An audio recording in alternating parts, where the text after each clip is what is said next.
ఇదే శక్తులు టుకుడే గ్యాంగ్ వీళ్ళందరి కూడా రాహుల్ గాంధీ గారి ఒక ప్రేరణతో కానీ ఆమ్ ఆద్మీ పార్టీ నాయకుడు కేజ్రీవాల్ వీళ్ళందరూ కూడా దేశాన్ని విడగొట్టేటటువంటి మాటలు మాట్లాడారు.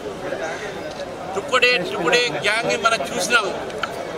ఆ టుకుడే గ్యాంగే ఈరోజు కొత్త పేరుతో సిజేపీ అనే పేరుతో ముందుకు రావడం జరిగింది.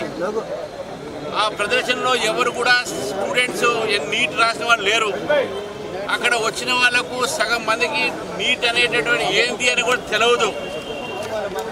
మొత్తం యాంటీ సోషల్ యాంటీ నేషనల్ ఎలిమెంట్స్ని అల్ట్రా లెఫ్ట్ సంబంధించిన భావాలతో ఉన్న వాళ్ళని జమ చేసి ఈరోజు దేశంలో మరొక్కసారి విభజన రాజకీయాలు తీసుకొని వచ్చే ప్రయత్నం చేస్తుంది కాంగ్రెస్ పార్టీ. పార్లమెంట్ నడుస్తుండగా ఒక పార్లమెంట్ సభ్యుడు బాధ్యత ఏంటంటే ప్రజల తరఫు నుంచి పార్లమెంట్లో మాట్లాడాలి. ఎల్ఓపిగా కూడా ఎల్ఓపి సంబంధించిన అంటే ఆయనకు ఆల్మోస్ట్ క్యాబినెట్ ర్యాంక్ స్టేటస్, ప్రజల్లో సమస్య మీద ప్రభుత్వాన్ని మాట్లాడము, ప్రభుత్వాన్ని నిలబెట్టేటటువంటి యొక్క అవకాశం పార్లమెంట్లో ఉంటుంది. పార్లమెంట్ నడుస్తున్న సమయంలో ఎల్ఓపి పార్లమెంట్లో మాట్లాడకుండా ప్రధానమంత్రి గారి నివాసం దగ్గర పోవడం అనేది ఇది ప్రజాస్వామ్యంలో ప్రజాస్వామ్య ఒక పద్ధతికి విరుద్ధం అని చెప్తా ఉన్నాను. ఈరోజు రాహుల్ గాంధీ గారిని నేను అడుగుతా ఉన్నాను, నీటి మీద లీకేజీ మీద ప్రభుత్వము చర్చకు సిద్ధం ఉంటే మీరెందుకు చర్చకు రావట్లేదు? మీరు ఎందుకు చర్చ కంటే మీ దగ్గర మెటీరియల్ లేదు కాబట్టి empty vessels make more noise లానే మీ మెదడులో ఏమీ లేవు కాబట్టి మీరు రోడ్ల మీద పడి ఏదో డ్రామా కోసము అట్రాక్షన్ కోసం చేస్తూ ఉన్నారు. ఈరోజు నేను అడుగుతా ఉన్నాను, సిజేపీ ఏదైతే కార్యక్రమం తీసుకుందో దాంట్లో నినాదాలు భారతదేశ వ్యతిరేకమైన నినాదాలు వచ్చినాయి. ఆర్టికల్ 370 మరొకసారి ఇంట్రడ్యూస్ చేయమని వచ్చింది. అక్కడ చైనా పాకిస్తాన్ సపోర్ట్ చేసేటటువంటి ఒక వ్యక్తులు అక్కడ వచ్చారు.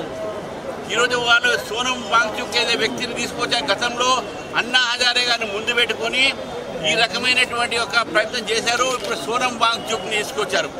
ఈ సోనం వాంగ్చుక్ అనే వాళ్ళ ఫాదర్ ఎమ్మెల్యే కాంగ్రెస్, ఈయన దేశ వ్యతిరేకంగా మాట్లాడాడు, చైనాకు సపోర్ట్ చేస్తా అన్నాడు, పాకిస్తాన్కి సపోర్ట్ చేస్తా అన్నారు.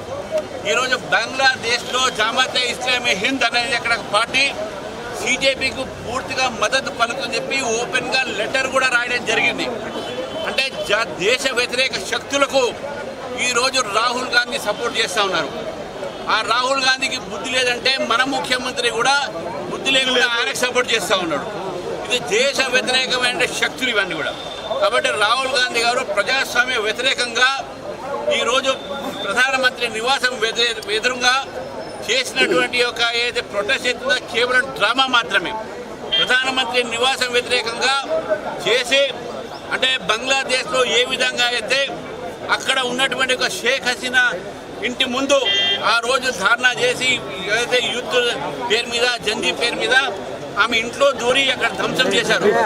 ఇదే ఒక పని నేపాల్లో చేశారు. దీని వెనక అంతా కూడా విదేశీ శక్తులు ఉన్నాయి.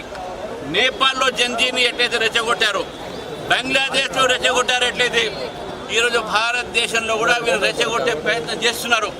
కానీ నాకు పూర్తి నమ్మకం ఉంది, భారతదేశంలో ఉన్న యువకులు విద్యార్థులు దేశభక్తులు దేశం కోసం ప్రాణాలు ఇస్తారు. కానీ ఇటువంటి ఒక విదేశీ తొత్తులకు వీళ్ళు లొంగరు, వీళ్ళు వాళ్ళు చెప్తే వినరు.